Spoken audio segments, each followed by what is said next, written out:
What do most Fortune 500 executives have in common?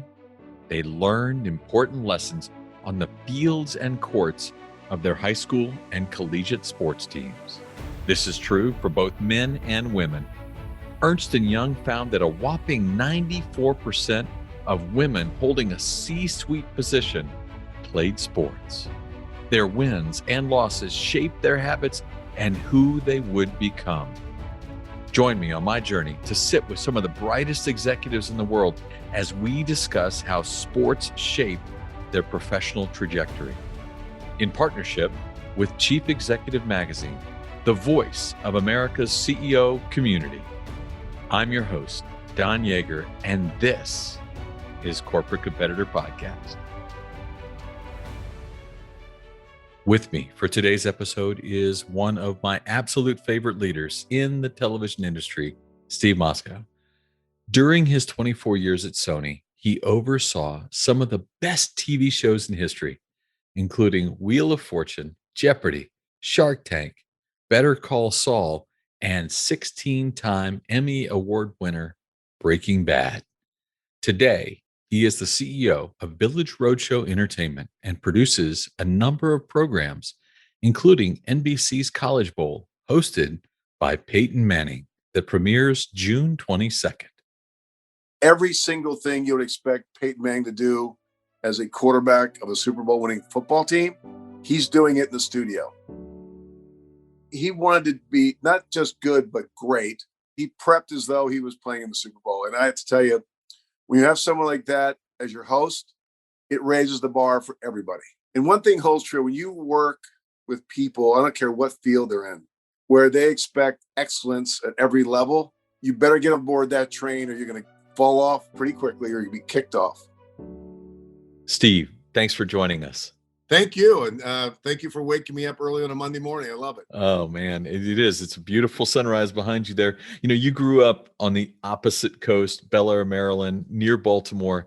And I've read that you have said that growing up there between DC, New York, and Philly gives people from that region a chip on their shoulder. Tell us about that and how you used that chip to your advantage. First of all, I would say sometimes when you hear chip on the shoulder, you sense anger. There was no anger. I've always been a guy who's seen life as a glass half full. But I'll just tell you a funny story.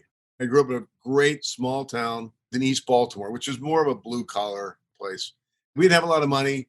We grew up with 7 kids, 2,700 square foot house, 1 bathroom for all the kids. I mean, that's all we knew. That's kind of what everybody did. I remember sitting in my grandmother's house in Essex, Maryland, watching the Rose Bowl, like Mark Harmon and the cheerleaders and the blue skies and the mountains and everything everybody sees in the Rose Bowl. I'm like 10 years old. And I looked at my brothers. I said, one day I'm going to be out there. I don't know that it's a chip, but maybe it was. It wasn't a high level of expectation of kind of leaving our town. And I don't say it in a negative way about anybody who stayed there. My sisters are there. They have a wonderful life. It's a great place. But it was kind of like that was your world, and you didn't think beyond that. So for me, it was like, wait a minute, I see this big world out there. There's exciting things going on. So it always gnawed at me like, I want to see what's going on in the rest of the world. I mean, I didn't fly in an airplane to my honeymoon. Gosh. It was a chip, but I would say something was more of motivation in a positive way to grow as a person and not something that was filled with anger and like, Chips can be used in many different ways. And you're right. I mean, if you could use it as a positive motivation tool, that's awesome. Yep. I love it. As a junior in high school, you went on a class trip. You end up at a taping of a show called It's Academic.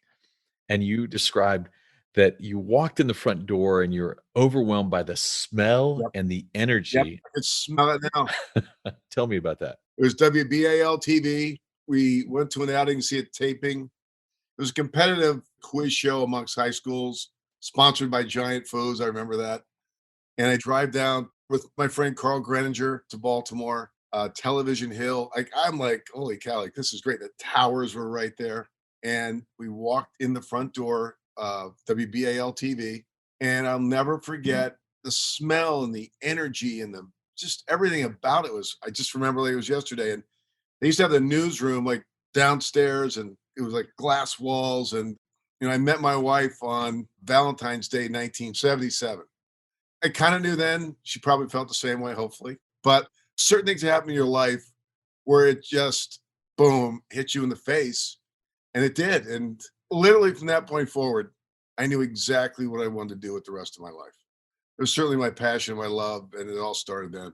You mentioned that in that early phase of your life, TV, movies, they were escapes for you. Just was an opportunity for you to see the world differently. And that's what you envisioned. Well, you have to understand. So I had two amazing parents. I didn't have a lot of money. They loved us every single day. I mean, they sacrificed their whole lives for us. But I had some sort of job since I was 8 years old.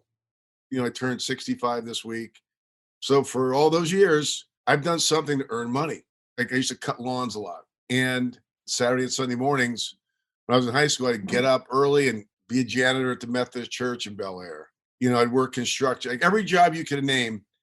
And the only way I kind of got through it in my own mind was dreaming about what could be. I don't know. If you had said to me when I was an 8-year-old kid that one day you'd be chairman of Sony Pictures Television or CEO of Village Roadshow, I mean, my friends would say you're nuts, but certainly that was never where I saw my life. I mean, I always thought if I could go work at a TV station, if I could get to that, I have hit the jackpot. And I did that at a very young age, but the dreaming part kept me going from job to job, and all those things helped build character, I guess, but also allowed me to kind of dream a little bit and think about what I could do with my life. Well, and if you've got somebody who's a dreamer, as you were, the creative world is where you will ultimately belong. Yes, you're doing manual labor at the moment, but the creative world was what would ultimately inspire you. It was a very grounding time for me as well because I grew to recognize like there are a lot of people who want those jobs and enjoy them. So I don't want to disrespect anybody who's done any of those jobs, when I was a kid that I didn't like to do. It was just I was a teenager and I was working. Yeah, I get it. You attend John Carroll High School and you poured yourself in athletics. In fact, I saw that in 2009, the school inducted you into the Athletic Hall of Fame, which we both know that means you're old. Can you share a memorable moment from that high school athletic field period? Well, here's what's ironic. I mean, my two sons are big guys. I mean, my wife's side of the family are all big. My oldest son, 6'8", he played volleyball at SC. My middle son is built more like me, but strong and solid. Luckily, my daughter's built like my wife. But no, I was 5'5", 155 pounds my senior year in high school. I wasn't that big kid or super fast, whatever. I grew and gained like 25 pounds between my junior and senior year.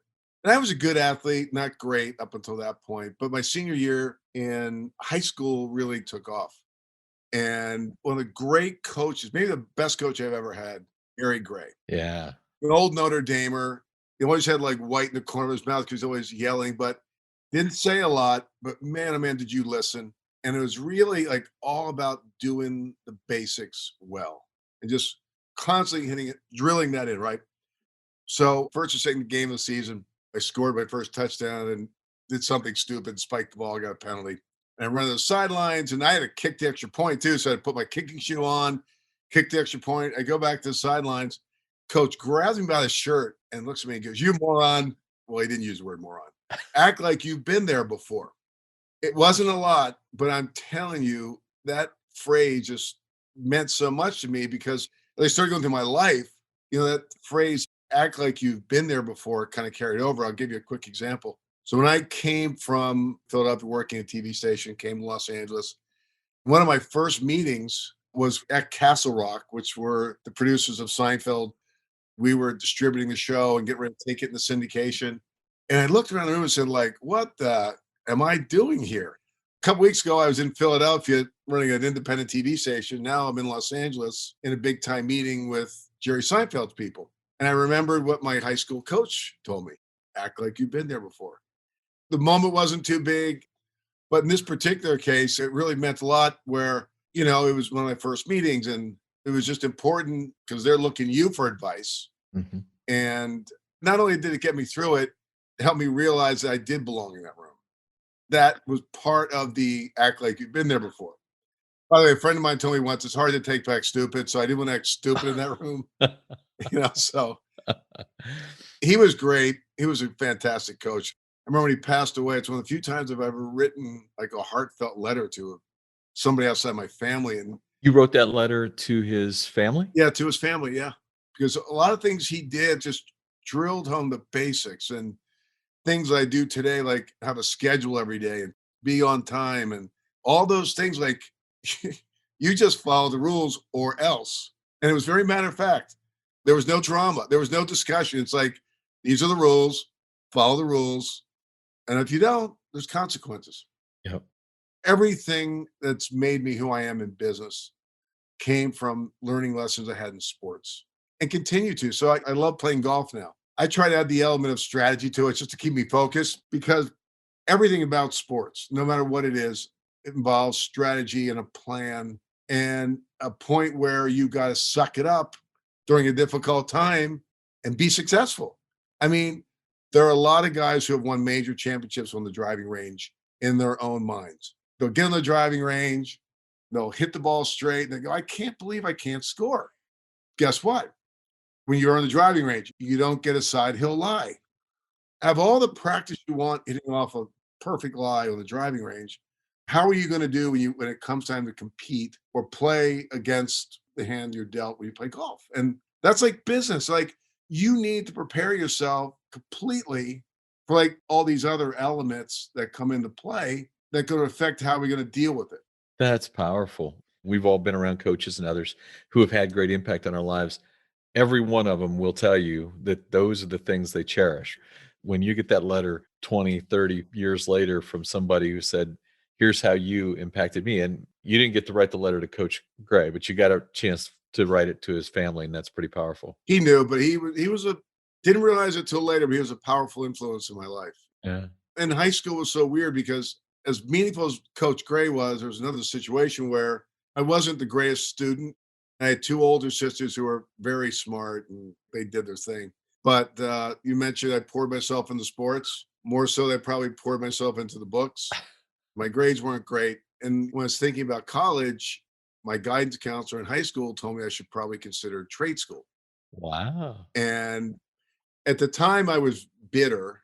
Once I look back at it, that may have been as meaningful as what Coach Gray did, because it got me off my, you know what, to kind of pay attention. Okay, there's more to life than just playing these sports. Little bit of a fire under you. Oh, more than a little bit of a fire. Yeah. Because my mom and dad didn't go to college, and it was always important to them that all the kids went to college. There was no gray area in this. Like, we were going to college. So, 7 kids all went to college and all paid their way through college. That's incredible. Yeah, no, it was a huge wake-up call, and it was a bumpy road to kinda get to Delaware, but, it happened. That's awesome. So you didn't go to trade school. You go to Delaware. You become a fighting blue hen. Yeah, What the heck is a fighting blue hen? I don't know, but I Well, you went to school there. You don't know? I know what it looks like, but I have to tell you something, it was kind of embarrassing because teams around the field, there'd be like this, I don't know, blue hen, like, where do you that doesn't make sense. I don't know, but by the way, everybody knows Delaware's mascot is the blue hen. Of course, that's where Joe Biden went to school. Right. And actually, he was commencement speaker at my graduation. But I tell you who would know the answer would be Dave Raymond. Dave Raymond. Dave Raymond was the Philly fanatic, and his father, Tubby Raymond, was the coach. And Dave actually runs a mascot school. Oh my gosh. I should ask him. Well, I'm not going to give you a hard time. I went to Ball State where we have the Fighting Cardinals, and the student body section yells chirp, chirp, chirp. I mean, not overly intimidating. But while you were at Delaware, you played lacrosse. Yep. Not just played, you were incredible. You played 4 years, and your team won the East Coast Conference every season. Now, winning is difficult. We both know it. But winning it over and over and over again is rare, which is why it doesn't happen very often. What would you say from that experience was the key to sustained excellence? We had a coach, Jim Grube, and Yep. it's funny, he was assistant football coach as well as head lacrosse coach. When I got there in 75, Delaware was making the transition from being this small-time lacrosse program to being a big-time program. And I was, I guess, one of the early players. So there were some amazing players that were there. But if I look back, we didn't have a lot of great, like, there wasn't like superstars within the team necessarily, but we had a great team. we all got along, and it was a great team effort. So, how do you become that successful at those kinds of seasons? You had to play as a cohesive team. All the 10 people had to be kind of in sync together. It's like in business, if you're going to have a successful organization, everybody needs to know what their lane is, Mm. what their responsibilities are. Coach Belichick says to his teams famously, do your job. And that's kind of it in lacrosse. I mean, if you do your job and you're in the right place at the right time, it's amazing what can happen. Lacrosse is an interesting game. In my mind, it was always a mix between like rugby, basketball, soccer, a lot of sports. It was rough, but it wasn't a collision sport where you were hitting people necessarily like that, but it was a contact sport. Right. So there's always some action going on. But the teams that played like a team were always more likely to be successful because if you have one or two great players and the rest of the people just kind of standing around, it just doesn't work. At that point, I would say the team concept really came across to me loud and clear. Right. Yeah, it's a great game. I'll tell you a funny story, give you an idea where lacrosse has come. Back then, we were getting the football players leftover cleats, and we had to raise money for our lacrosse team in order to get new equipment. Now, this gave me a chip on the shoulder, by the way.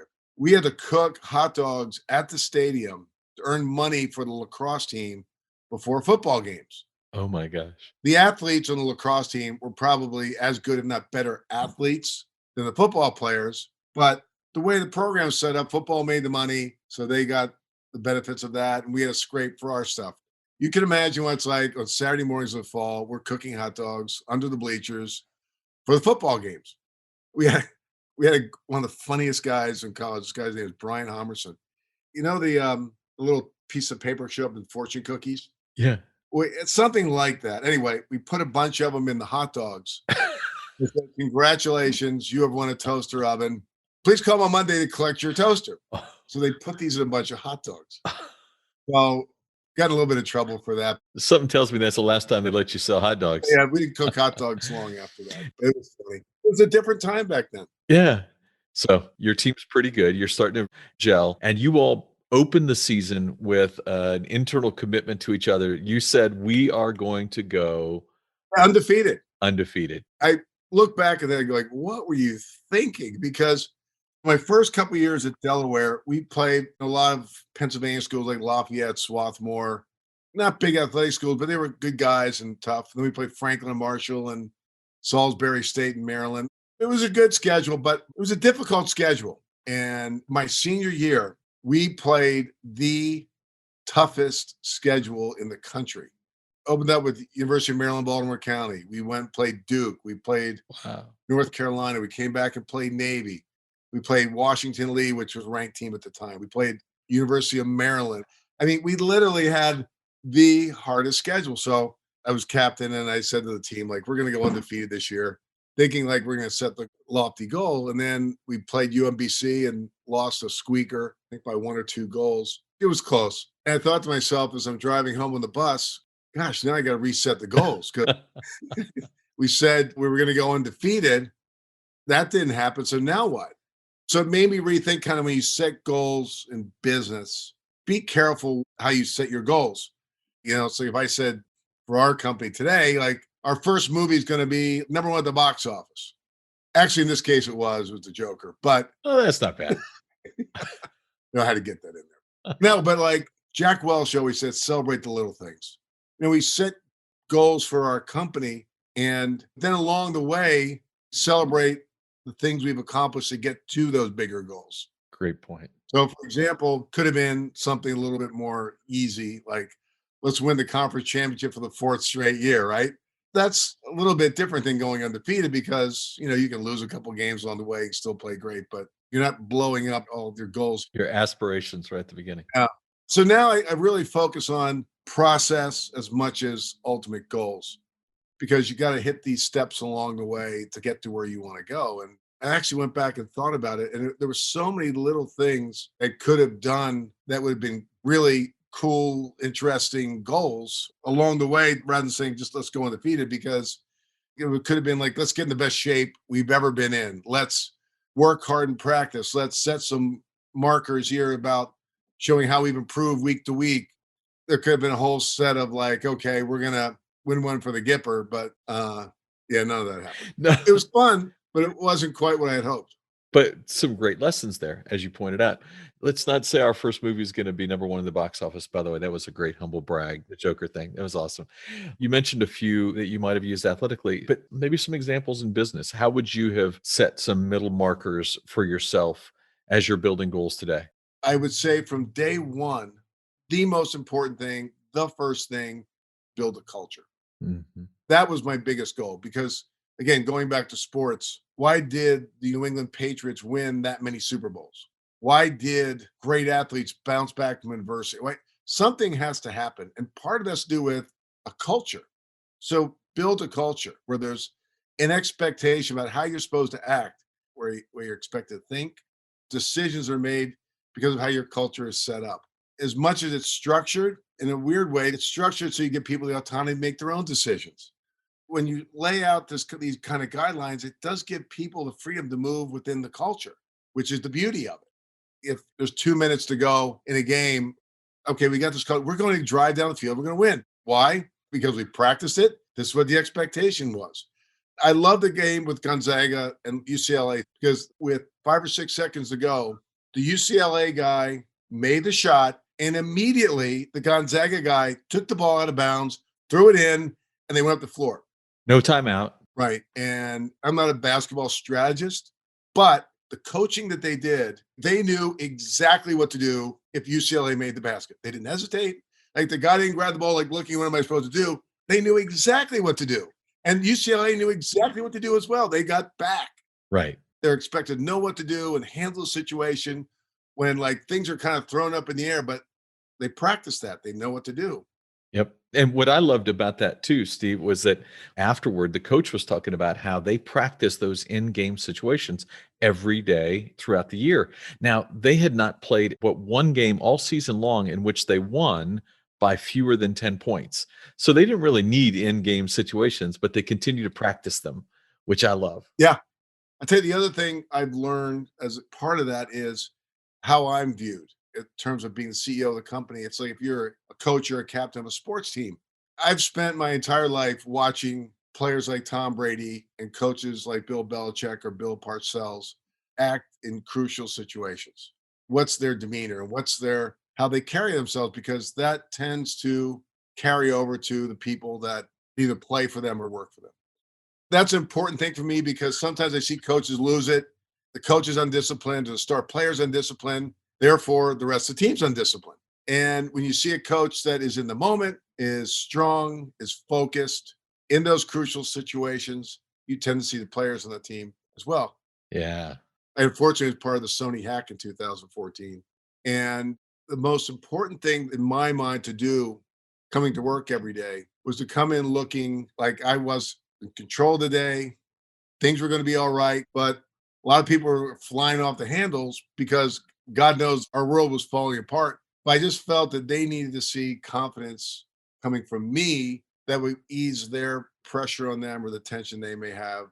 I'm so glad you mentioned that because as you were talking about how do coaches carry themselves, you're mentioning that you intentionally, before you get out of the car and walk in the building, you're thinking through how are they going to see me? You have to. I mean, we, oh gosh, this happened a long time ago in my career. We used to call the guy we worked for Sybil because we weren't sure what personality is going to show up that day. It was like, that's a horrible situation to be in if you're an employee. Yeah. You want your parents to be strong. You want leaders to be strong. You want to get behind somebody that you know when the worst possible thing is happening, they're going to be able to mind that get you through that situation. I've studied this. I've been through a lot of difficult situations, either running a sales department or a station or a studio. We've had to deal with some really tough things. If I were sitting there like, oh God, this isn't good. Somebody walks in, you go like, oh my God, like he's crumbling. We are going down. Right. I had somebody say to me one time when I was at Sony, people are a little worried about you because you always look happy. People were worried about you.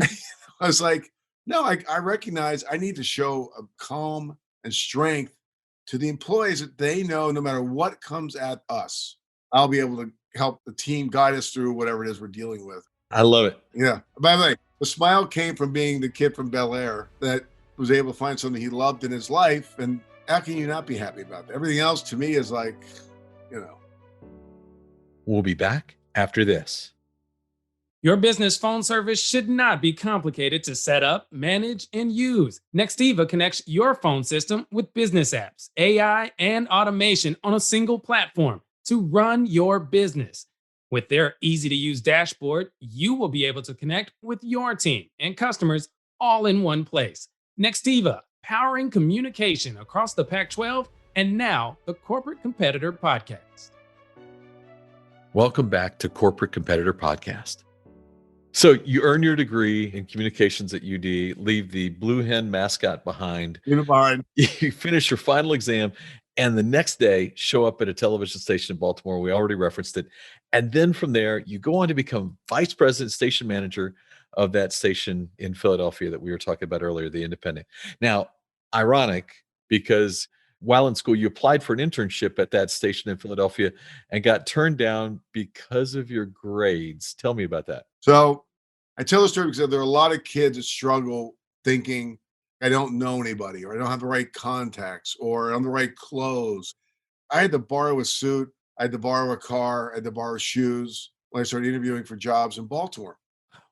Drove to Baltimore and literally went to every ad agency, TV station, radio station, handed out my resume and just said, like, I'll do anything, anything. It wasn't easy by any stretch of the imagination. In March 1978, I got on the phone. I said, look, my name is Steve Mosko. I'm a senior at the University of Delaware, almost graduating, but I'd like this internship. I think it'd be great for my career. And she said, well, what's your grade point average? I told her it wasn't bad. By the way, the major was great. Whatever. It wasn't terrific. She said, we have high standards here at WPHL and your grades aren't acceptable, and like slammed the phone down on me. Whoa. Now, January 1988, less than a decade later. Right. I'm going in as part owner and her boss. When we walked in the doors, I said, where is, and I love this woman, so I'll say her name, Dory Lenz. And they said, she's down the hall. And I walked down the hall, knocked on her door. Dory? Yeah. I'm Steve. She goes, oh, I know who you are. We're excited. Blah, blah, blah, blah. I go, great, great, great. So do you remember a student from the University of Delaware calling you in March of 1978? She's like, I don't know what you're talking about. Well, I called you. You hung up the phone on me. And here's why. As of immediately, we're changing the rule on the intern program. Next time someone calls, you're going to ask some of the following questions. What else do? Do you work your way through school? Do you have lousy jobs to pay for college education? Blah, blah, blah. I said, do you understand? We are missing a lot of people that one day are going to be leaders because they weren't great in the classroom, but they were doing other things. They're playing sports. Doing lots of things.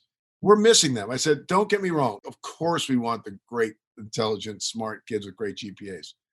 But we're also going to now start considering the other group. There you go. Look, all the people I grew to love over the years that I became friends with in the TV business, a lot of them were like me. I mean, they were just hungry, driven, and smart, but maybe didn't nail it in the classroom necessarily for a lot of different reasons. But anyway, so it was funny. There was a new management team coming in. People didn't know who was going to stay, who weren't going to stay. So we all walked in together.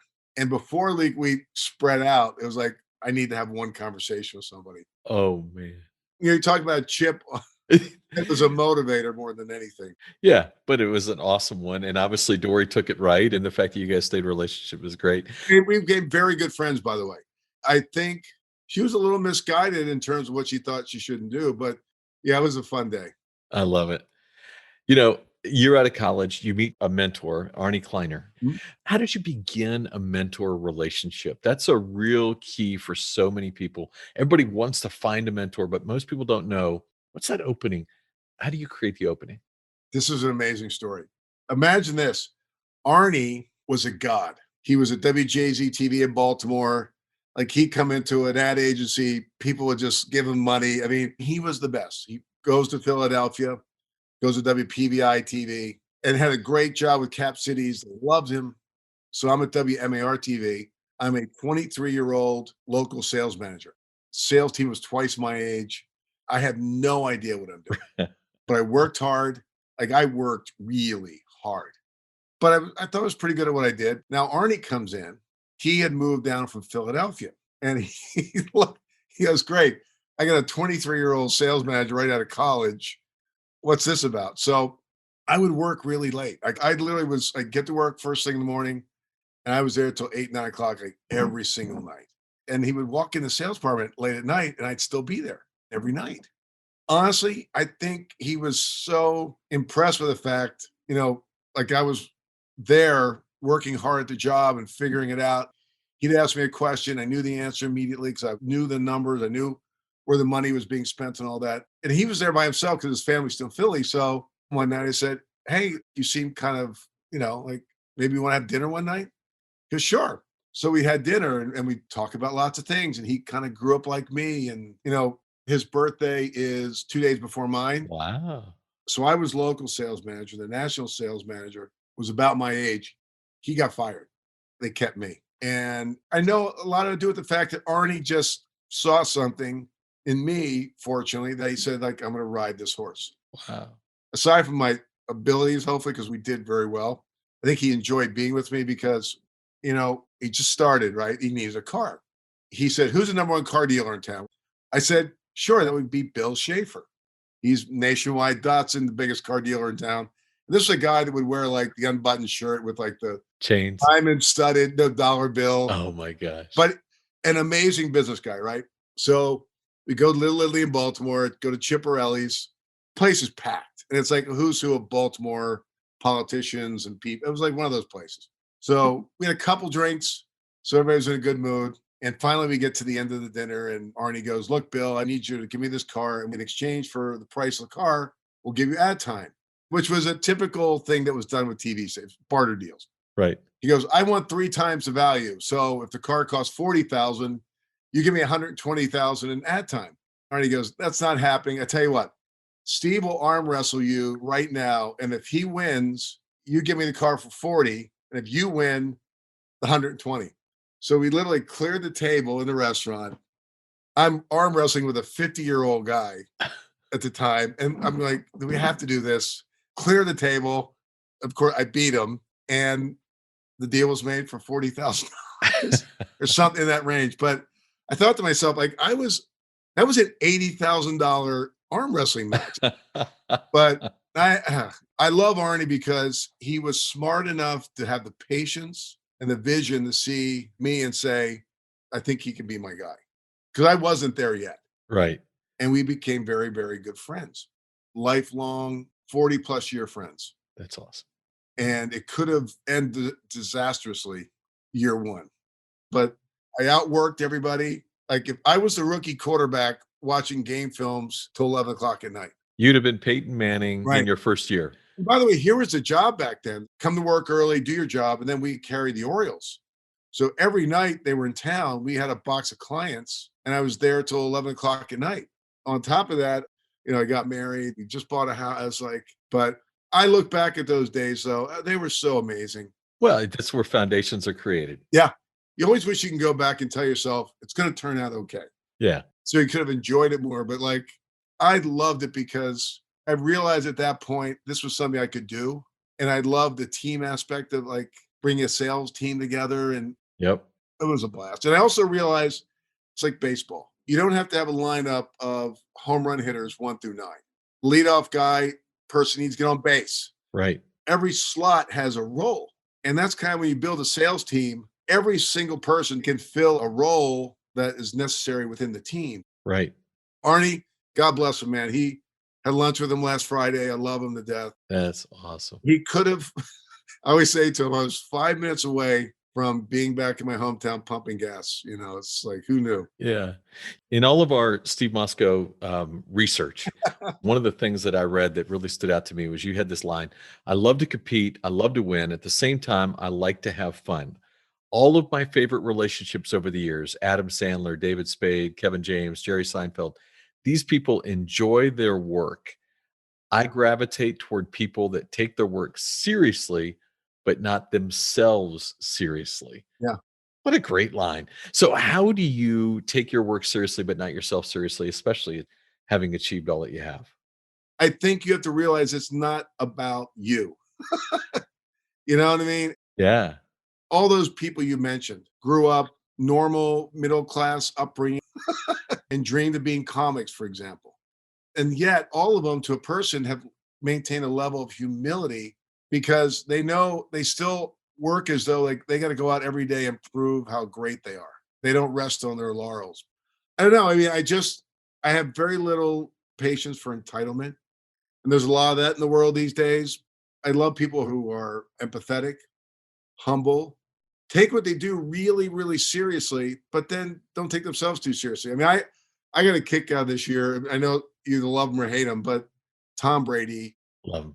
like no one trains harder than Tom Brady for his sport Every day. every day. Right. But when he was celebrating that championship, On the boat. right, Yeah. you could tell every teammate loved him. By the way, if there was a player that could be hated by his teammates, it's him. He's got a great life. He's got a great wife. He's got a number of houses. He's made a ton of money. But yet you can see like he comes to work every day and puts the time, the energy, and he's right there with the linemen. He's right there with the receivers, working hard. That's how you do it right. Jerry Seinfeld or David or Adam Sandler, when you see them, like they work really hard at what they do, but they love it. I mean, this is who they are. I wish there was a magic wand. I would just say we should all appreciate each other for what we do. I appreciate the waiter who works hard to do their job great Yep. as much as I do a comedian who works hard to do their job great. Yeah. We should all just be a little nicer to each other right now. I tend to gravitate a lot towards people that like to work hard. That's the way I feel about business. I mean, no matter what I've done in my career or what I think I've accomplished, the only thing that matters right now is today. Like, what am I going to do today that's going to be better than what I did yesterday or a year ago? Yeah. And again, the fun of it is like when you have people come along for the ride with you, it's fun. Absolutely. So you mentioned on the Producer's Guide podcast that your favorite 2 days on set were one of the last scenes filmed for Breaking Bad, Yeah, and two, the wrap party for Seinfeld. right. The thing about Breaking Bad, I mean, it was powerful. I mean, it wasn't something that started off as a huge hit. You know, there was a point in time where they were going to cancel it, and it hung on and had another life on Netflix, and it kind of gained popularity along the way. Mhm. The rest is history, right? Right.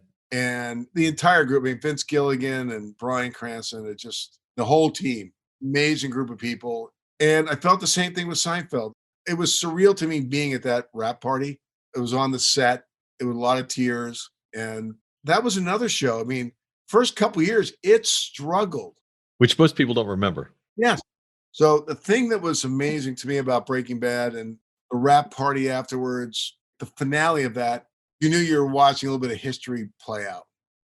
I've never felt an outpouring of how meaningful the show was for so many people. What I felt with both of them, it's the same feeling. How did I get so lucky to have some small role That's so cool. in something that had such a huge effect on so many people? Because you acted like you'd been there before. That's why. Yeah, no, but like there was some similarities to like how I felt sometimes about my own career. Like you were the underdog a little bit. Like there wasn't much expected, but over time and hard work, you find your way to a better place. Right. Both of those shows were almost canceled. Think about this. Breaking Bad and Seinfeld were almost canceled. And yet they were able to play out. And I would argue top five for both, maybe the best for both. One of the greatest comedies of all time, one of the greatest dramas of all time. And again, it only worked because there were great teams of people involved in both of those. No question. After 24 years at Sony, 16 running global TV, you step away to become CEO of Village Roadshow Entertainment Group. Now, you mentioned you got to have fun doing what you're doing. What's going on? You got so many balls in the air. Give me a project or two right now that you're involved in that has you just jacked up. Wow, that's a great question that will put a smile on my face. So I love game shows. I love quiz shows. I had the great fortune of, no pun intended, of dealing with Wheel of Fortune and Jeopardy for all these years. In my new role at Village Roadshow, I've been looking for these formats, something like millennial version of Jeopardy. And what popped into my head was the GE College Bowl. I mean, this goes back at least 50 years. It used to air on NBC, but it's a fantastic quiz show with colleges competing. It's, a lot of David and Goliath stories where the big schools take on the small schools. But I love the game. I love the format. And in today's world, it just seemed like it made a lot of sense. So I actually cold called Richard Reed, whose father created the show. I went and had coffee with him. And I said, look, I've got some experience at this. I want to go really, really big with it. Let's go. After a couple of meetings, he kind of got the drift and said, let's go. So got the rights to the format. We talked about who would be like the perfect host. And we said, let's start at the very top. Who would be the toughest get? And we all loved Peyton Manning.